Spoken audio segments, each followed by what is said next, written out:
और सभी को नमस्कार, मेरा नाम कविता है और मैं आप सभी की बहुत आभारी हूँ कि मुझे इस समूह में शामिल किया गया है और काफ़ी कुछ सीखने को भी मिला। मैं कहानी वाले समूह से भी जुड़ी हुई हूँ और काफ़ी समय से कहानियाँ भी मैं लिख रही हूँ बच्चों के लिए। आप सभी के का शुक्रिया करना चाहूँगी कि इस समूह से आपने मुझे जोड़ा और इस कविता के बारे में आप बात कर रहे थे सर, तो काफ़ी पुराने समय से ही मैं किसी विषय पर नहीं, जो एक चीज़ कुछ मन को छू जाए, उस पे कुछ पंक्तियाँ अपने आप ही मतलब मुझे लगता है कि कहानी कविता या कहानी जो भी है, वो जानबूझकर नहीं लिखी जाती कभी भी मुझसे या मैं सोचूँ कि एक पर्टिकुलर विषय पे मैं कुछ लिख दूँ, तो मैं नहीं लिख पाऊँगी। पर कोई एक चीज़ जो मेरे मन को नज़दीक होगी या किसी कोई चीज़ कुछ प्रभावित करेगी, तो अपने आप ही वो कागज़ पर उतर जाती है। बस यही अनुभव रहा है सर मेरा पहले से और क्या मैं मतलब अपनी कविता साझा कर सकती हूँ आप लोगों के साथ? शुरू कर बिल्कुल, दूँ क्या? बिल्कुल कविता जी, आप शुरू कर सकती हैं। हाँ जी। तो मेरी पहली कविता है, जंगली फूल। मुझको जंगली फूल पसंद है। मुझको जंगली फूल पसंद हैं, जो खिलखिलाकर हँसते हैं, जिनमें तहज़ीब नहीं होती, सिलसिलेवार उगने की तमीज़ नहीं होती। वो स्वच्छंद चहकते हैं, उन्हें इंतज़ार नहीं, किसी कोमल हाथ में पहुँच मुस्कुराने का या किसी महकते गजरे में लग जाने का। वो बस सने होते हैं मिट्टी में, उन्हें इंतज़ार होता है बारिश में भीग जाने का। वो टूट कर भी हवा के झोंके के साथ आसमान में उड़ते चलते हैं नशे के साथ। बस वही फूल जो कतारों में ना लगे हों, जिनके मुंह गुमसुम से ना उठे हों, जिनमें कांटे भी क्रमबद्ध ना हो, जो तोड़े जाने के लिए ना बने हों।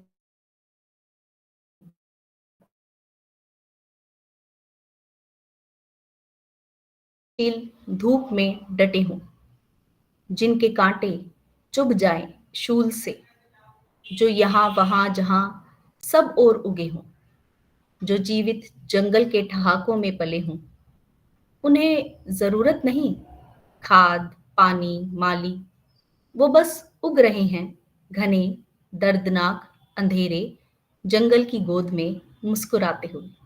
बस मुझे वही पसंद है, जंगल के बीचों बीच सूरज की रोशनी पाकर, जो आंखें बंद कर ठंडी गर्म हवाओं में बस खुशबुएं बिखेरते हैं। सुनो, ला सको तो वही फूल लाना मेरे लिए। मैं बस उन्हें निहारना चाहती हूँ कि कोई मुझसा भी है यहाँ, तुम्हें यही बताना चाहती हूँ। मुझे जंगली फूल पसंद है। शुक्रिया। जी, जी। बहुत सुंदर कविता जी। जी। तो मेरी अगली कविता का शीर्षक है जीवन वृक्ष। उन पेड़ों की छाँव सबके हिस्से आई, वो पेड़ जो मेरी दादी ने लगाए थे, घर के आंगन में। अमरूद का पेड़, शहतूत का पेड़, पपीते का पेड़, अनार का पेड़। पेड़ों में उनकी जान थी शायद, उन पर कभी पतझड़ नहीं आया। जब टूट कर गिरे उनके पत्ते, तब भी नहीं। उस पर भी वे हरे ही दिखते रहे, वो हमेशा सजीव ही दिखे। उनकी डाली पर चहकने वाली चिड़िया ने खुशियों के गीत ही गाए। वो चिड़िया कभी भटकी नहीं, न खाने की तलाश में, न अपने बच्चों की चिंता में, न मौसमों के थपेड़ों से, न जानवरों के डर से। वे पेड़ फलों से लदे रहे सबके लिए। झोली भर भर पहुंचे ये फल पड़ोस, ताई, बुआ, चाची के घर। जैसे दादी का दुलार भी झोली भर भर पहुंच गया हो, वो भी घूम आई हो अपने अपनों के पास। न जाने कितने राहगीरों ने अपनी भूख मिटाई फलों से। उन पेड़ों की शाखों पर हर सावन झूले पड़े, नीरस होती जिंदगियों ने ठहाके लगाए वहां।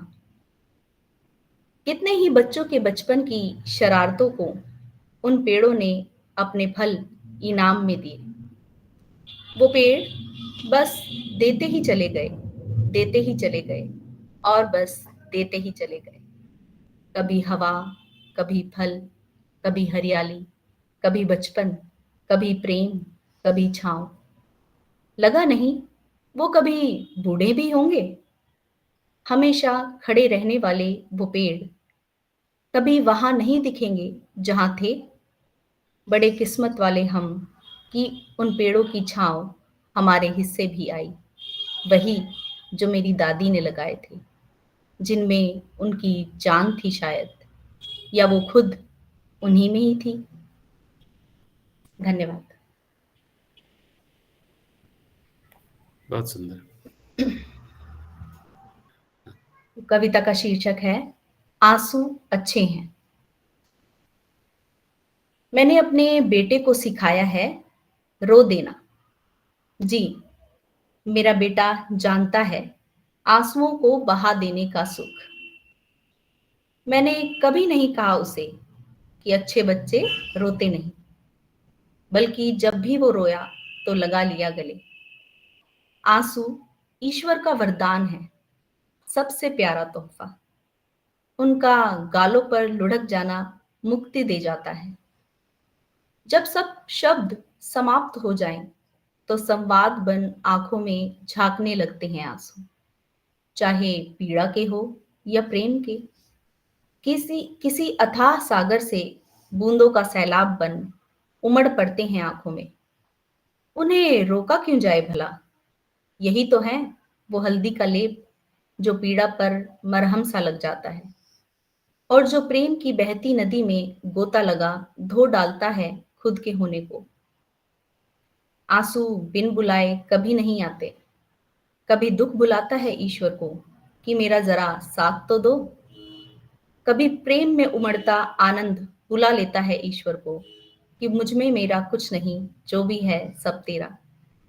जो पीड़ा में आंसुओं में न नहाया हो, उसे पीड़ा से कैसी मुक्ति। और जो प्रेम में आंसुओं में न डूबा हो, उसे जीवन का परम आनंद कहा। कभी किसी मंदिर की ढेली पर सर झुका हो और गालों से लुढ़कते आंसू न रुके, तब जीवन का अर्थ मिले। वो प्रीत अधूरी, वो प्रेम छलावा, जिसने गले मिल एक आंसू नहीं बहाया। वो जीवन व्यर्थ जो रोता देख औरों को खुद न झलका हो नेत्रों से।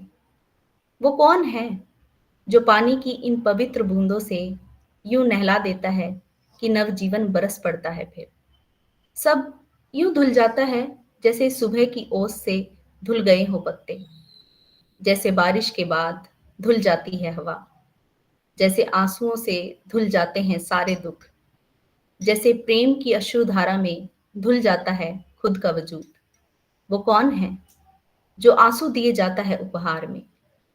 मैंने बेटे को सिखाया है स्वीकार करना यह उपहार, ताकि वह आनंदित जीवन जी सके, पीड़ा में भी और प्रेम में भी, क्योंकि आंसू अच्छे हैं। जी, बहुत बहुत धन्यवाद। वाह। हम देखो नादान बहुत हैं, हम देखो नादान बहुत हैं, इस पर भी इल्जाम बहुत है। कौन बचा है इल्जामों से? कलयुग में भी राम बहुत हैं। बच्चों का बचपन बस्तों में है, बस्ते अब पहलवान बहुत हैं। सारा खाना बस्ते खा गए, बच्चों के सर पर काम बहुत है। जीवन एक बंजर भूमि है, बिन ख्वाबों के वीरान बहुत है। मिलने जाना था एक सपने से, मिलने जाना था एक सपने से, कैसे जाएं काम बहुत है। जीवन है एक सफर सुहाना, अरमानों का जाम बहुत है। कैसे रोक लगाएं इन पर, कैसे पा जाएं हम आम बहुत हैं। गम ने खाया है बहुतों को, बीमारी के नाम बहुत हैं। हम तो जी लेंगे जीवन, हम तो जी लेंगे जीवन, उसकी एक मुस्कान बहुत है। शहरों की जगमग के आगे गांवों की ढलती शाम बहुत है। सुख का जीवन कैसा होता है, मेहनत की थकान बहुत है। सांसों की धुन पर मीरा नाची, सांसों में राम नाम बहुत है। और क्या मांगू ईश्वर तुमसे, सांसों का वरदान बहुत है। जी, धन्यवाद सर। कविता जी, वो बच्चों के बस्तों वाली लाइन जो हाँ है ना, जी। वो फिर से एक बार जी आप जी अगर पढ़ सके तो। जी। बच्चों का बचपन बस्तों में है, बच्चों का बचपन बस्तों में है, बस्ते अब पहलवान बहुत हैं, सारा खाना बस्ते खा गए, बच्चों के सर पर काम बहुत है। बहुत सुंदर। जी, बहुत सुंदर। धन्यवाद। ये कविता सर तब लिखी गई थी जब कोरोना के टाइम पर थोड़ा सेकंड वेव में बहुत ज़्यादा एक जीवन नुकसान हम कह सकते हैं वो हुआ था। तो अपने एक बहुत ही करीबी मित्र के लिए मैंने कविता लिखी थी। अभी बाकी है, अभी बाकी है बहुत कुछ समेट लेने के लिए, अभी बाकी है बहुत कुछ समेट लेने के लिए, जो चला गया ले गया अपने साथ, अपनी आवाज, अपनी आंखें, अपना स्पर्श, अपने हिस्से का सूरज, हवा, पानी, सब। माना वो ले गया तुमसे भी तुम्हारा कुछ हिस्सा, तुम्हारे जीवन के पल, और दे गया हजारों समृद्धियां। वही जो बाहें खोल आगोश में भर लेती है हर पल, पर फिर भी अभी बाकी है, अभी बाकी है बहुत कुछ समेट लेने के लिए। आंगन में बिखरी वो धूप बाकी है, आसमानों में घुली हवा बाकी है, बादलों से बरसता पानी बाकी है, मुरझाते खिलते फूल बाकी है, सुंदर से मासूम मुस्कुराते बच्चों के चेहरे बाकी हैं। अभी बाकी है तुम्हारी श्वास, तुम्हारे हिस्से की श्वास। अभी बहुत कुछ बाकी है जो समेटा नहीं गया, जो हर पल में बिखरा हुआ है, जो हर पल बढ़ता जा रहा है। क्या जीवन जीने ने क्या जीवन जी लेने के लिए इतना काफी नहीं? धन्यवाद।